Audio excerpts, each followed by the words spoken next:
Hola, hola, estás escuchando Contingentes Innecesarios, que no es otro que el podcast de Cine con Ñ, tu medio, tu revista, tú lo que quieras, de cine y series españolas.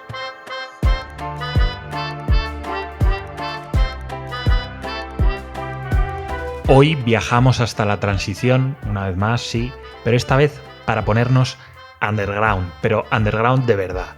En pleno mes del orgullo hablamos de Els Cinco Cucàs, colectivo de directores maricas de la Barcelona de los 70 y 80 que hay que reivindicar.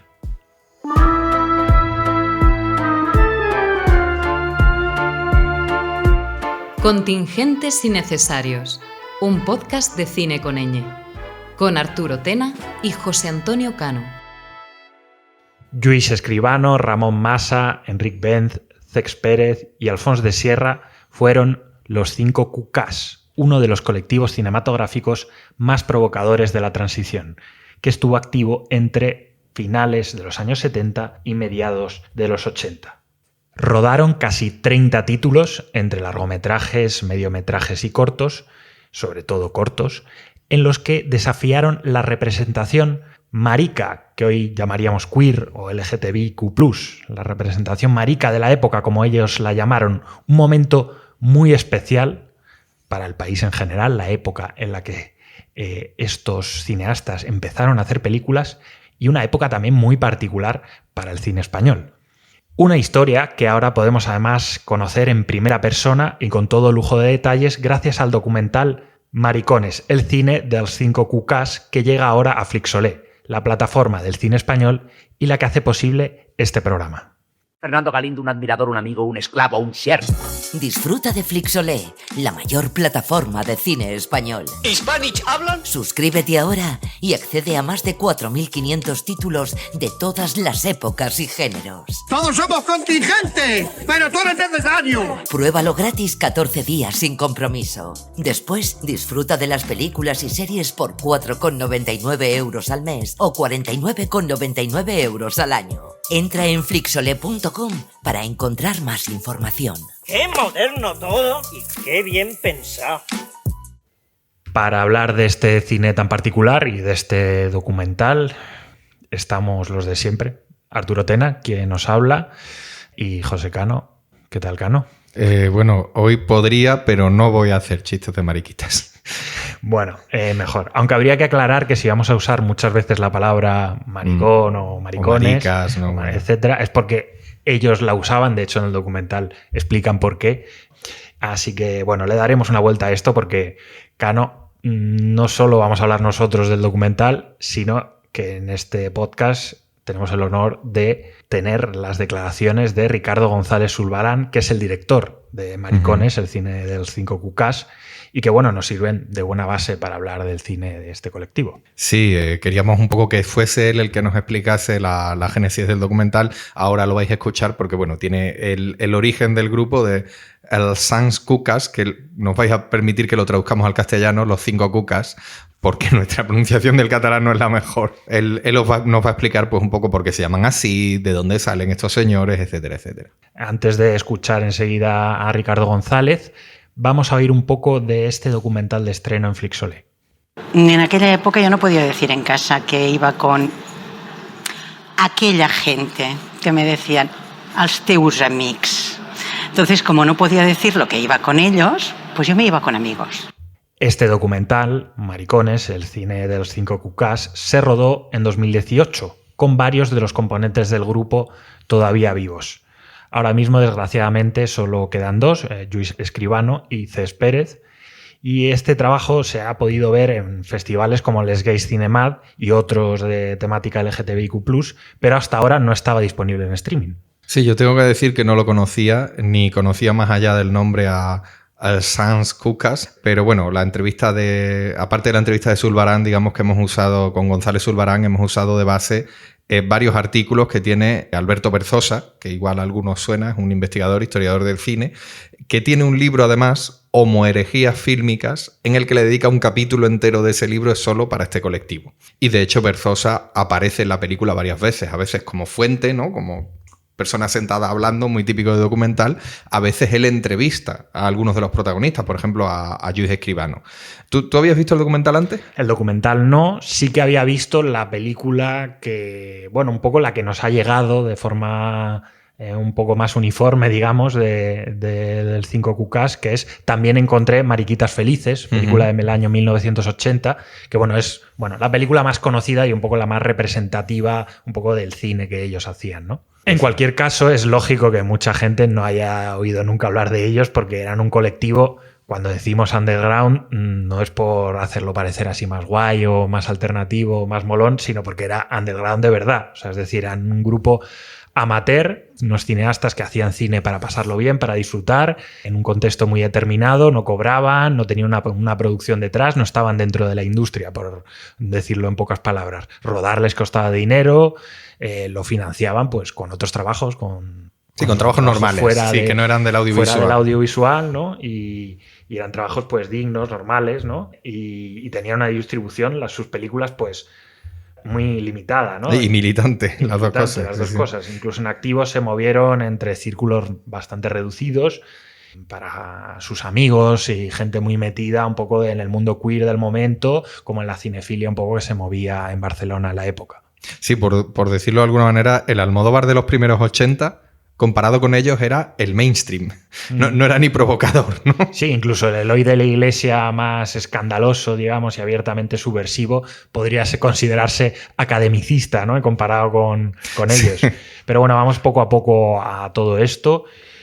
Vamos a explicar primero el porqué de este nombre, que lo hemos dicho en catalán, lo hemos dicho en castellano, y la traducción, ¿no? Si hiciese falta, que yo creo que más o menos intuye por dónde va la cosa, aunque no sepas catalán. Sí, no lo voy a explicar yo, lo va a explicar Ricardo González Zulbarán, que es este cineasta venezolano, pero residente en España y en concreto en Barcelona desde hace muchos años, que si lo buscáis además tiene sobre todo documental, tiene alguna película de ficción, y bueno, él nos va a contar un poco el origen tanto del grupo como el nombre tan particular, ¿no?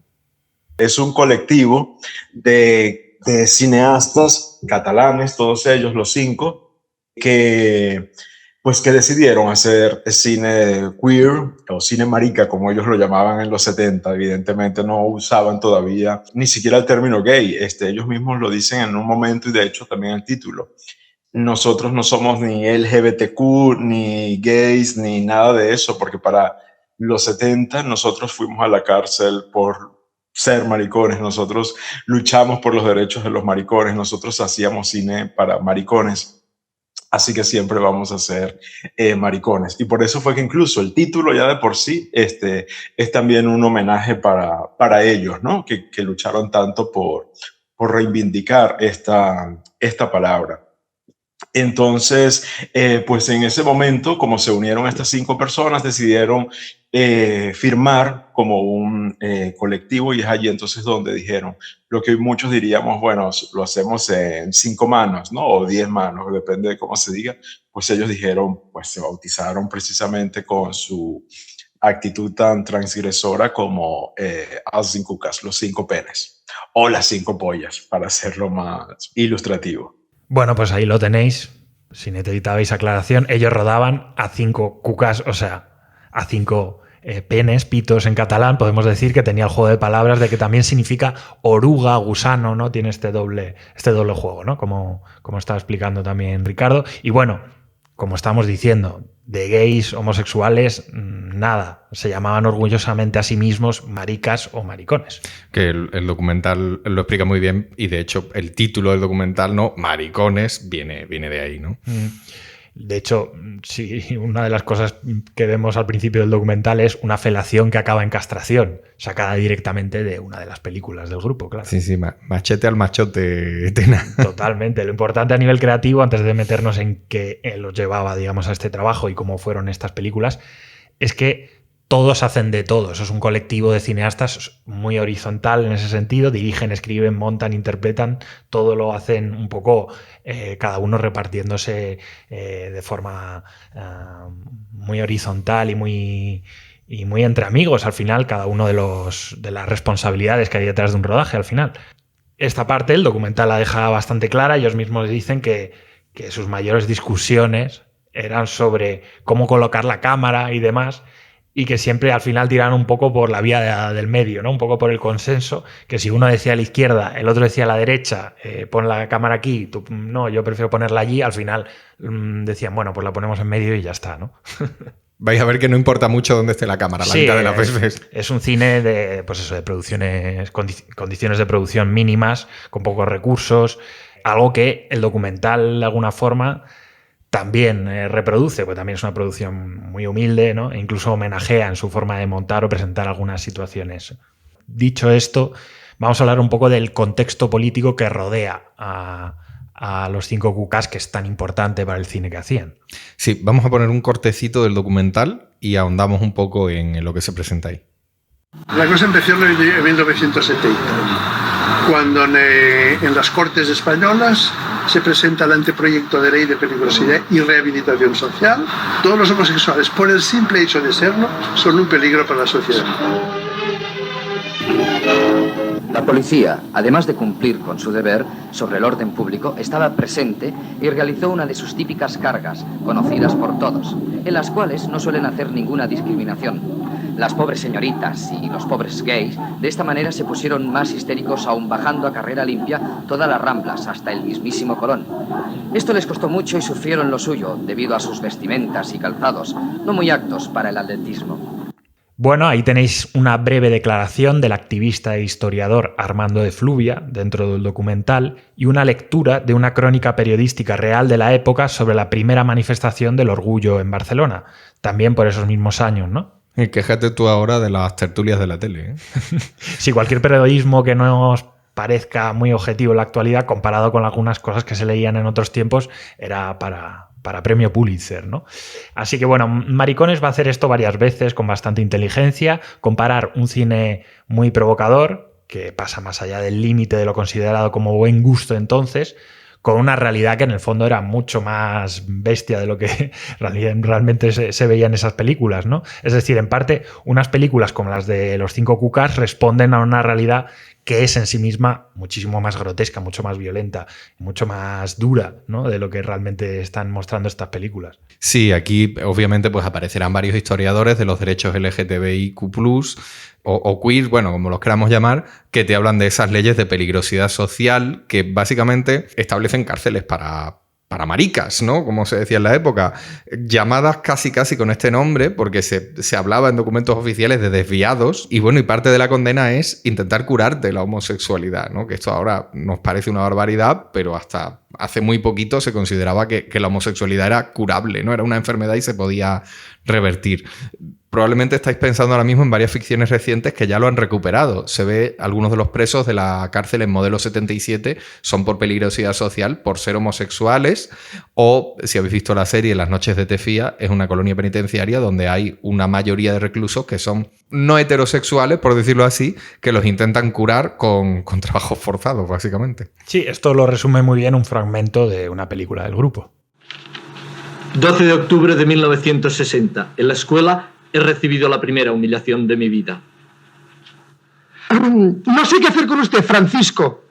Si enviarlo a la clase de niñas o dejar que me pervierta a los niños. ¡Medianera!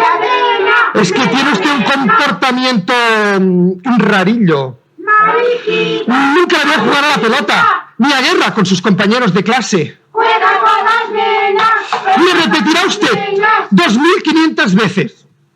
Yo soy un niño. Yo soy un macho.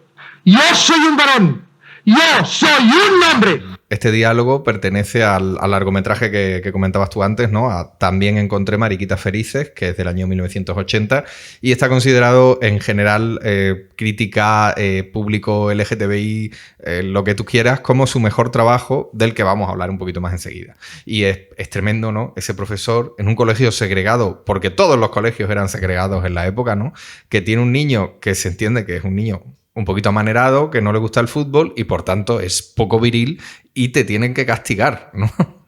Sí, que parece todo ficción, pero sabemos que, por supuesto, mucho de lo que había aquí pues no lo era, ¿no? No, claro, está exagerado para que parezca gracioso. Quizás se nos sale un poco del podcast cómo era la educación franquista, pero los 5 cucas, el Sans Cucas, tiene su germen no tanto en este momento de supervivencia, que es todavía durante el franquismo, como en lo que va a venir inmediatamente después, ¿no? Llegamos al 75 y pasan cosas. Sí, aunque el documental sí que te cuenta esos orígenes del movimiento LGTBIQ+ dentro del franquismo, que lo hubo y es al mismo tiempo curioso de ver, porque se constituyeron una asociación en un momento en el que ser homosexual se consideraba una enfermedad, pero también algo heroico, ¿no? De hecho, esta lucha, ¿no?, contra las leyes franquistas se ve en otra película, como Te estoy llamando locamente, ¿no? Claro, También. Claro, una vez muere Franco, ya se está abriendo al cine la oportunidad de otras representaciones, ¿no? Por ejemplo, se me ocurre un par de películas de las que hemos hablado ya aquí, A un Dios desconocido, de Jaime Chávarri, o El diputado, de Eloy de la Iglesia, que ya no presentan al mariquita de chiste de no desearás al vecino del quinto, ¿no?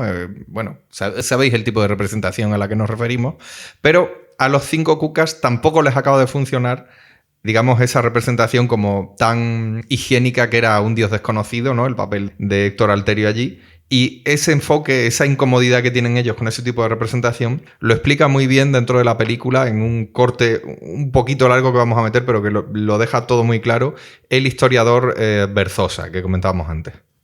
El tema del cine homosexual subversivo era, pensé en estos calificativos, para distinguirlo un poco del cine de temática gay, porque fundamentalmente es gay. En esta época hay poco cine de lesbianas, sí que hay cine de lesbianas, pero para nada subversivo. Siempre aparece la lesbiana como un vampiro, como prácticamente un monstruo, una devora hombres, bueno, en fin. Y siempre de discursos hechos para el consumo masculino. Entonces, digamos que no se rompe nada ahí. Y el cine homosexual es, digamos, de varones. Era algo que empezaba a hacerse también en la época. Por supuesto, había muchas películas que se reían de los mariquitas y que condenaban la homosexualidad como propio de los bajos fondos de las ciudades. Bueno, podríamos citar muchísimas películas. También empieza a haber un cine que empieza a mostrar a los homosexuales como algo no problemático, digamos que algo normal, pero también hay un cine homosexual, de temática homosexual, subversivo, en el sentido de que apuestan precisamente por esa diferencia, no por mostrarlo de una forma normal, sino por mostrarlo como algo rompedor, que rompe las normas. Sí, por decirlo mal y pronto, no quieren renunciar a la pluma, no quieren renunciar a la provocación, no quieren renunciar a la crítica de lo heteropatriarcal, que en realidad rodeaba el cine de entonces, incluso el que de repente incluía de alguna otra forma a identidades LGTBI, ¿no? No quieren renunciar a incomodar en sus propios términos, vamos, ni a hacerlo en ciertas formas domesticadas de la industria del momento que estaba saltando por los aires y está en un pleno proceso de revolución, pero también de alguna forma asimilación controlada, ¿no? Sí, por ponerlo en relación, como estamos hablando de películas de entonces, pero también alguna de ahora, también con otra película reciente de hace 5 años, de 2021, no sé si visteis, si no buscadla, Juana la Lorca, de Valeriano López, un director de Granada, que ahí se reivindica una identidad LGTBIQ+, que no sea cómoda, que no sea complaciente con la representación burguesa conservadora de la realidad, ¿no? Imaginaos si eso se hace en 2021 como era en los 70-80. Eso implica, para los 5 cucas, hacer comedias cada una más bestia, donde se ven imágenes como esa castración a mordiscos. Obviamente no se ve la castración a mordiscos, pero se insinúa de forma bastante explícita, como comentábamos antes, y donde los protagonistas además son travestis o drags, que no es como ahora. O sea, ahora estamos acostumbrados a que pueda salir un protagonista que es drag queen. Esto se hace además antes o en paralelo a lo que estaba haciendo Almodóvar en Madrid, pero de forma mucho más precaria y yo diría que bastante más bestia. Sí, al final también sobrevuela un poco el documental. De hecho, se menciona al final esta comparación entre lo que ocurría en Barcelona y lo que está ocurriendo en Madrid y luego todo lo que significó la movida, ¿no? Incluso se llega a decir al final qué habría pasado si Luis Escribano hubiese vivido en Madrid y no en Barcelona. Quizás habría sido un cineasta con otra carrera, ¿no? Por ejemplo. Sí, como guionista perfectamente, sí, sí. En fin, va a ser muy importante esa idea de no caer en una representación de lo gay o lo marica que sea blanca, en el sentido de impoluta, que no moleste, que sea aceptable, que pueda Se ser... llamaba la homosexualidad viril en la Exacto, época. que pueda ser asimilable de una forma sencilla para un espectador cis, heterosexual, menos acostumbrado, ¿no? a este tipo de ambientes. Vamos a poner de ejemplo esa película que hemos citado antes, A un Dios desconocido, de Jaime Chávarri. En ella se destaca que el protagonista es homosexual, pero no es el tópico, ¿no? Amanerado, gracioso, y ni se está paternalizando, que es muy bueno, de A un Dios desconocido, una película muy interesante y muy valiosa, pero que, digamos, no se mete dentro de estos cánones subversivos que al final sí que tienen las películas de los 5 QKs. Lo que sale en ese cine de los 5 QKs es esa pluma, esa performance, de lo que no es ni masculino ni femenino en el imaginario colectivo, pero sin hacer a ese mariquita del que hay que reírse de las comedias del destape que se veían entonces, ¿no? Es una presencia con mucho humor, con mucha ironía, pero que desde la libertad, desde esa falta de miedo a subvertir ciertas representaciones, con la voluntad de impactar, con la voluntad de escandalizar, a veces hasta de forma brusca, aunque todo se imponga siempre desde un filtro cómico, desde la voluntad de no querer destruirte, sino hacerte reír en el fondo, ¿no? Claro, eso es lo que decía antes. Se hablaba de la homosexualidad o del gay viril y los 5 QKs dicen, no, es que lo gay, lo homosexual, hoy diríamos lo queer realmente, ¿no? Que englobaría como más cosas, lo que quiere es romper con la idea de lo viril. Vamos a desafiar cómo se representa ser un hombre o ser una mujer o lo que sea en los términos de entonces, de los 70-80.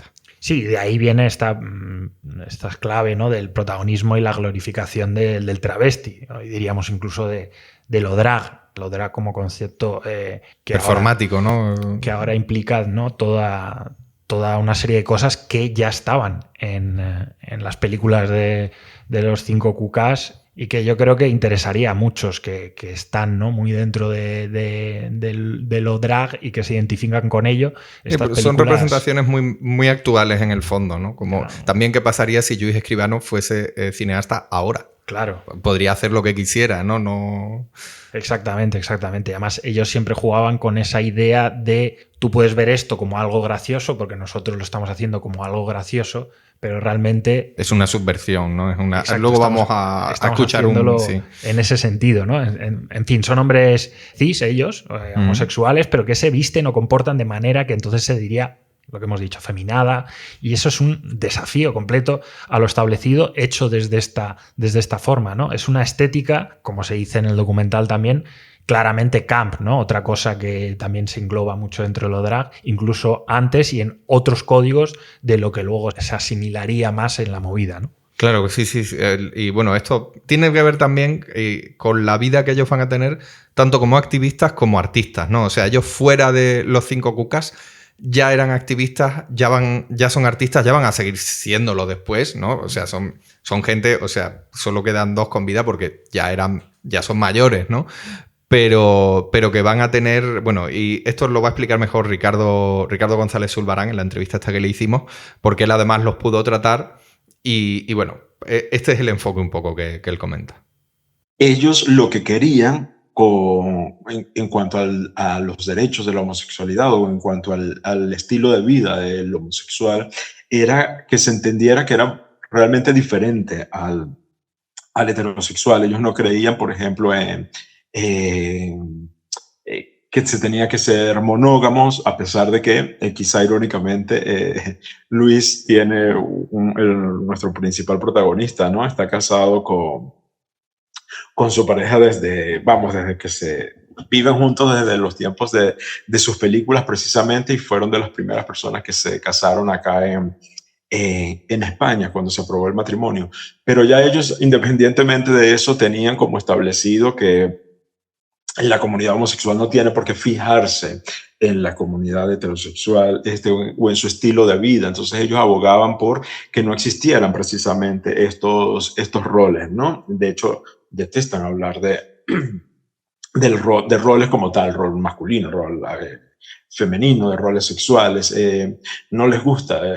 Ellos nunca han querido eso, ¿no? Siempre se sentían como incómodos con temas como el matrimonio, la monogamia. Ellos decían que, su principio también, ¿no? Que uno tiene que buscar su propia lógica de vida, ¿no? De lo que desean los hombres, si una pareja es homosexual masculina, o lo que desean las mujeres entre ellas, si es una pareja homosexual femenina, etc. Sí, sin tener que estar repitiendo siempre los códigos heterosexuales. Entonces eso es algo que ellos, por supuesto, trataban de reflejar muchísimo en sus películas, ¿no? Más o menos queda claro, ¿no? Es algo en lo que el cine va de la mano de la propia vida. Es una forma de explorar cómo se quiere representar la identidad LGTBIQ+, porque también, ahora que va a empezar la posibilidad de vivir esa identidad de forma más libre, se explora también cómo tenerla en la propia existencia de uno, ¿no? Sí, eso lo dice también Cés Pérez en el propio documental. Dice esto. Identitat fue una de las primeras películas que hicimos y eran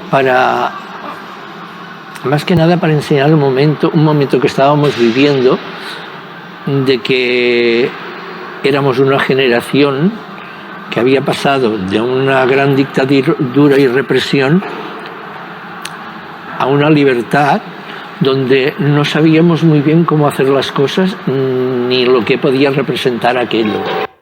Fíjate que realmente, como está expresado aquí, es muy generacional, sin contar siquiera con el tema de la homosexualidad o de lo queer, ¿no?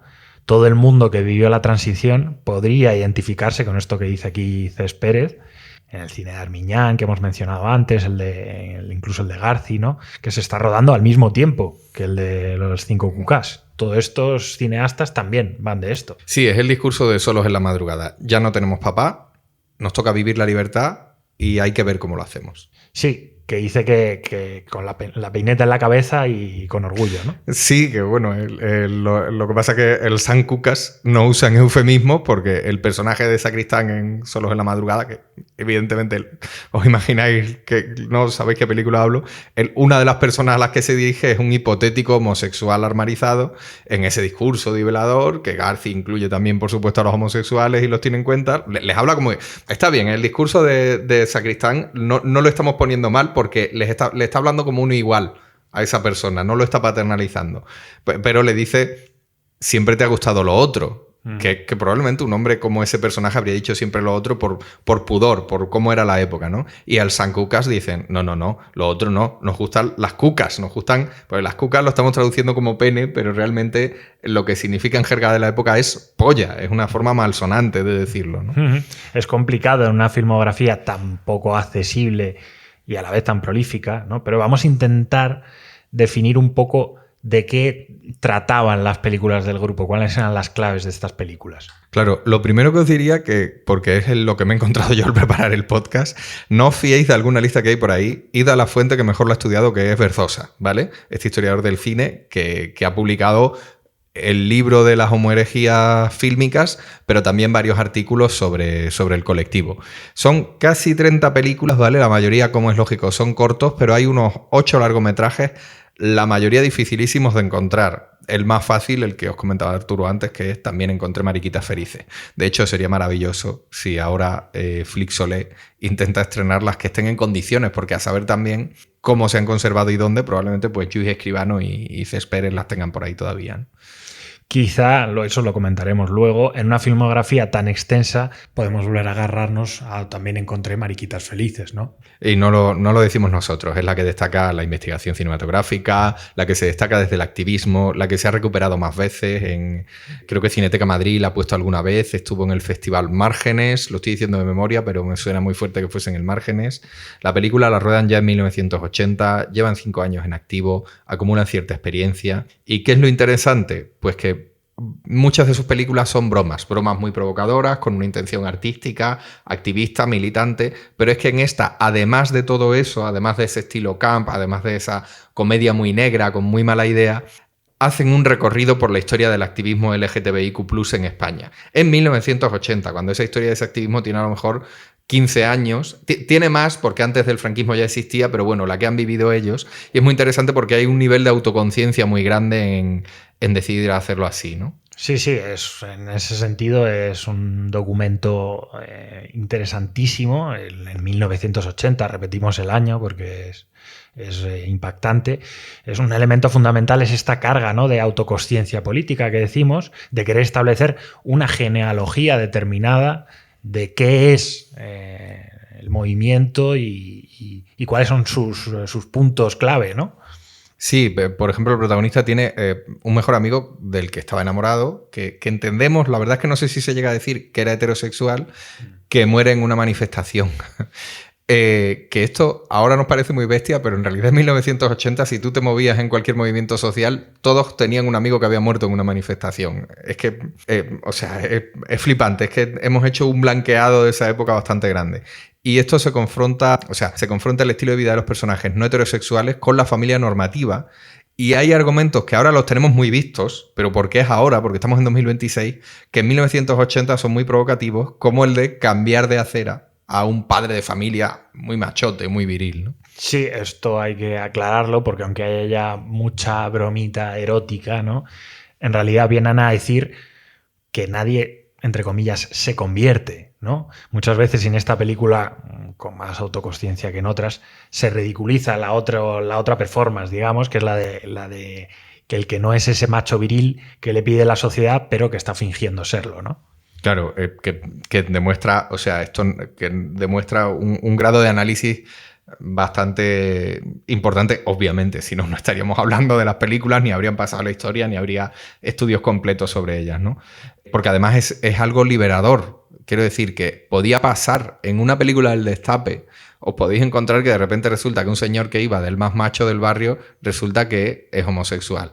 Pero no se saca como algo liberador o no se saca como una contradicción, como que esa persona está haciendo una performance. Es como gracioso e incluso humillante, ¿no? Uh-huh. El machote que está armarizado, jiji, es que en el fondo era mariquita. No, aquí aunque sea desde la comedia, para el personaje en el fondo es un final feliz. Sí, más allá de los grandes referentes, es complicado encontrar un ejemplo en el que no haya una connotación negativa o trágica en el fondo, incluso en los años 90, a veces se me ocurre, pues igual que esto se tratase de una forma digna, ¿no? Es natural, por decirlo así. Sí, se me ocurre fuera de Almodóvar y ya en los 90, pues quizás, yo qué sé, películas de comedia, ¿no?, ligeras, boca a boca, de Manuel Gómez Pereira, que tiene un personaje secundario que es un hombre de negocios muy respetable, que es gay en secreto y cuando por fin lo asume no es algo cómico, ¿no? Es gracioso. O sea, hay un chiste, pero no se están riendo de él. Sí, pero por el alivio que tiene él, de que Dios no lo castiga, pero no es gracioso porque sea gay, digamos, ¿no? Claro, que en 15 o 20 años antes ellos lo estaban haciendo desde el underground y el cine mainstream va a tardar en llegar ahí, ¿no? De hecho, incluso hoy en día seguro que podemos encontrar alguna peli reciente que a un personaje conservador se lo ridiculiza porque en el fondo es gay. Bueno, el San Cucas se ríen de la hipocresía, no del hecho en sí de no ser cis heterosexual. Ese hecho no es risible, no es ridiculizable. Y te diría incluso que la ridiculización del papel de machito tiene también algo de autoconciencia. Vamos a escuchar a uno de los actores. Tenía una fama de machito. Todo hay que decirlo, no es que lo fuese, pero si coges una fama, la tiene. Y ellos me propusieron de hacer todo lo contrario. Y yo dije, pues estupendo, me divierto y de camino rompo esa fama. Este actor lo conocemos en el documental solo como José, es uno de los amigos del entorno de los 5 Cucás. Los actores son todos amigos, son, como decimos, personas que van allí voluntariamente a ayudar a un fin de semana, ¿no?, a pasarlo bien. Son gente, pues eso, del entorno progresista y artístico de Barcelona, podríamos decir, en ese ambiente LGTB. Algunos son activistas, otros son simplemente colegas, ¿no? Todos forman parte un poco de ese entorno abierto en el que, bueno, ¿tienes el sábado libre? Pues pásate por aquí y lo hacemos, ¿no? Un casting a conciencia, ¿no? Pero bueno, forma parte del espíritu underground y callejero, porque que se proyectaban, luego vamos a hablar, pero es que se proyectaban en la calle algunas de estas películas. Es pasárselo bien, se lo pasaban estupendamente. No lo hemos dicho, pero muchos cortos, incluso algunos de los largos, son a base de sketches. Son películas a base de escenas que son un solo chiste muy elaborado a veces, al estilo José Mota, ¿no? Solo que underground y queer y tal, para entendernos, y con esa temática en común, ¿no? Sí, no lo vamos a poner porque hasta el final no se entiende. La mayor parte son imágenes, ¿no? Solo con banda sonora. Pero tienen un cortometraje, Cuca Record, de 1976, que es una parodia muy bestia, es muy particular este corto, del mundo de la publicidad, que básicamente está reelaborando un anuncio para televisión de la colonia Barón Dandy, ¿no? Que os sonará a muchos, y presentan la alternativa del Barón Dandy, que es Maricón Dandy, por supuesto. Sí, que pensad que Cuca Record quiere decir la polla récord. Se adelantaron a la polla récord. Cuidado. Por muy poquito. Sobre la distribución que he comentado antes, mirad lo que cuenta Lluís Escribano. Para el aficionado de aquella época era muy complicado. Era muy complicado porque no solamente tenías que proyectar la película, sino llevarte los cacharros tú. O sea, llevar el proyector, llevarte la pantalla, llevarte los altavoces. De verdad que era muy, muy jodido. Y en cuanto a hacer las películas también era muy complicado. Vale decir que ahora tenéis una facilidad para filmar, que es que podéis filmar hasta con un bolígrafo y salen unas imágenes preciosas. Y nosotros teníamos que filmar con unas películas de 3 minutos, meterlas en un sobre, mandarlas a Alemania, la Kodak, y nos las devolvían y teníamos que mirar si aquello pues estaba bien elaborado o no. Entonces teníamos que montar trozo a trozo, manualmente, llevarla a un laboratorio para que le pusieran la pista de sonido y grabar la voz encima, o sea, hacer doblaje. Todo eso lo hacíamos nosotros. ¡Guau, Virgen Santa. Era cine de guerrilla de verdad. No lo hemos metido entero, pero él justo antes de esto que dice aquí contaba que algunos sketches los proyectaban en la pared, en la calle, y la gente los podía ver al pasar. Veían uno, se reían y seguían. Que imagínate ir por la calle, obviamente esto eran zonas de Barcelona que sabían que podían hacerlo, ¿no? Y encontrarte según qué momento de alguna de sus películas, ¿no? Sí, es como si de repente pusieran TikToks, ¿no? De repente en medio de una plaza y la gente fuera... Claro, está muy bien esa comparación, sí. El equivalente al TikTok, es que la tecnología era otra. Sí, también hay que aclarar que el erotismo es más sutil de lo que parece. Hay alguna escena de sexo que es que directamente ni siquiera intentan hacerlo parecer como una escena de sexo así real, sino que se están riendo incluso, ¿no? De la representación del sexo de la época, porque están los dos personajes vestidos directamente, ¿no? Por ejemplo. O otras que son muy paródicas, casi al estilo de un adelandismo de Pajares y Esteso, solo que con dos hombres en lugar de un señor bajito y una mujer despampanante, ¿no? Claro, abundando en esa idea de lo amateur, los propios cineastas son también amateurs en algunos aspectos. Lluís Escribano, que es el único que está en todos los guiones, o sea, ellos se repartían tareas, pero Lluís Escribano escribe en todas las películas. Es el único que tiene ahí como una cosa muy específica. Él trabajaba en tranvías de Barcelona y escribía en los ratos muertos. Cuando le tocaba de retén, cuando estaba de guardia, pues como no tenía nada que hacer, estaba pendiente obviamente de si lo llamaban, pero se ponía a escribir. Con esto de que ellos realmente no sabían actuar, no tenían una formación interpretativa, pues hay alguna declaración que es bastante graciosa. Yo como intérprete no soy actor, y entonces me dijeron, mira, tú tienes que hacer de Sara Montiel las tonterías que hacía interpretando Sara Montiel. Y entonces pues yo hice lo que pude, y como pude, de la película. Yo me lo pasé muy bien haciéndola. O sea, yo aunque no fuera actor, a mí... Pero cuando lo veo interpretativamente yo reconozco de que no está muy bien, pero yo hacía lo que podía. Cuidado la faltada gratuita a Sara Montiel de repente. Sí, que también era casi amateur, ¿no?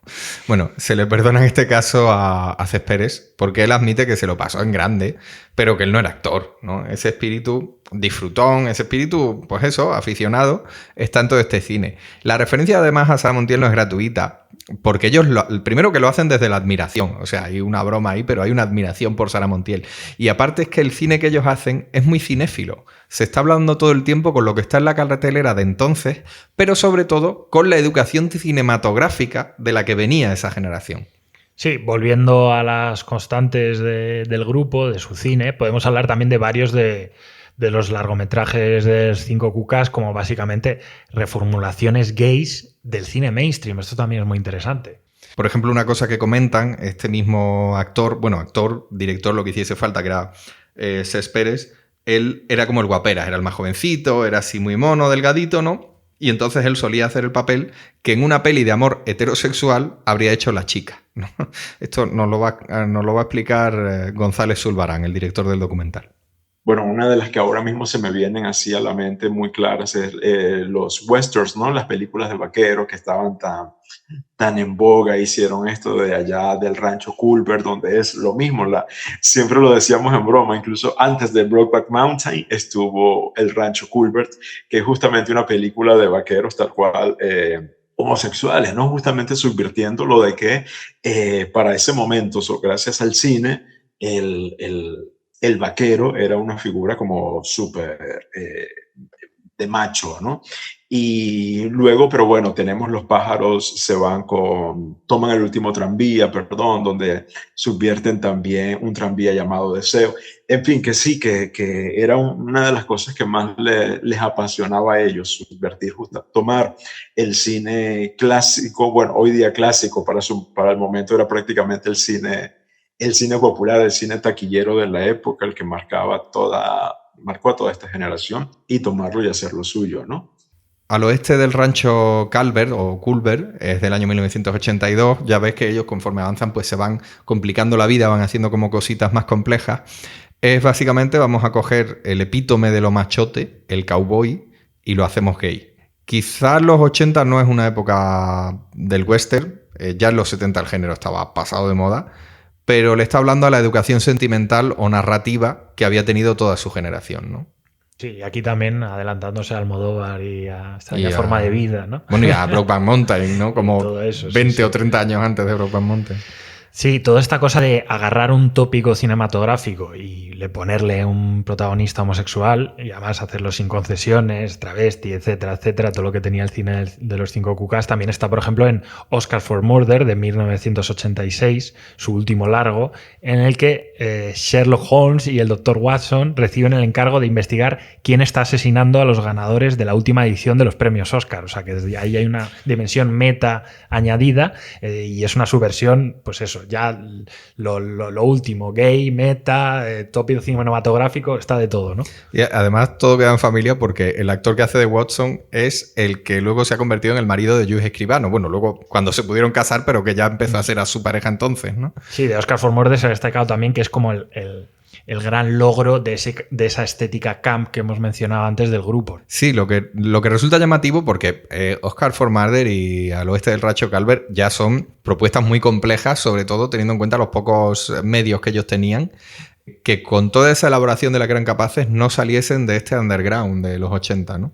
Sí, no hubo, creo, ninguna tentación de repente intentar profesionalizarlo, entre comillas, e irse a una cosa pues de una producción como no más grande, ¿no? Ahora mismo esta noción deliberadamente underground, de lo que nosotros podríamos llamar el keep it cutre, ¿no? y de cine marica, ahora yo creo que el legado que ha quedado de eso igual está en Barcelona solo en un director que a mí me venga a la mente, que sería Marc Ferrer. Él tiene una noción muy clara de estar también fuera de la industria y de hacerlo a propósito, ¿no? Y hacerlo de forma deliberada para expresarse también a través de los homenajes a los géneros cinematográficos, ¿no?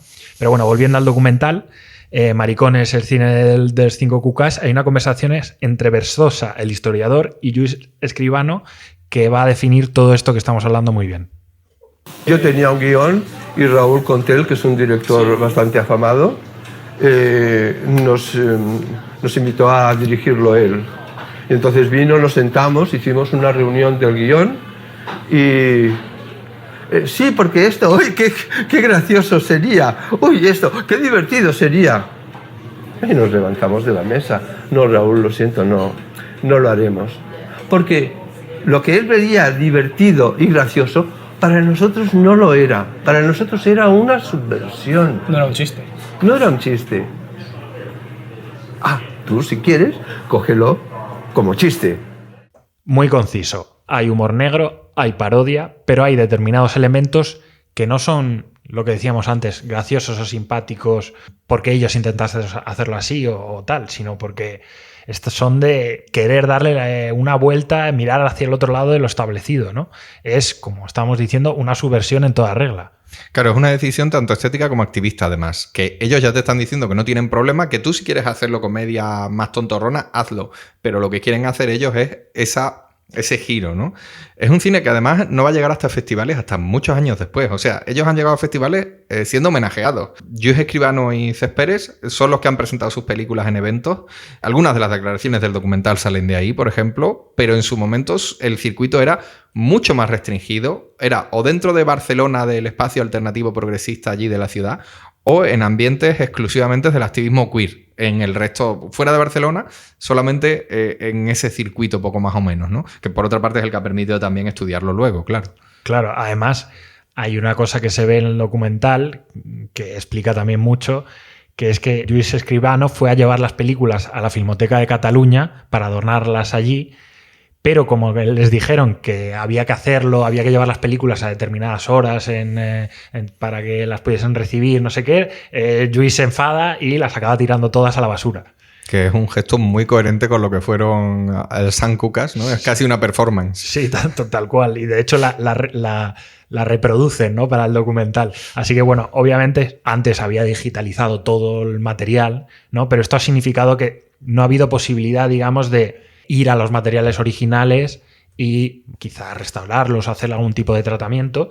Y eso ha significado al final que haya sido tan difícil que su cine se haya podido ver también en otras condiciones, con, no sé, en otros espacios, etcétera, ¿no? Claro, es que hemos estado mirando para el programa cuántas proyecciones públicas ha habido de sus películas y realmente no han sido muchas, ¿eh? O sea, lo que mencionaba del Márgenes, la retrospectiva del Les Gay Cinemat, que si un festival los va a recuperar, pues obviamente va a ser ese.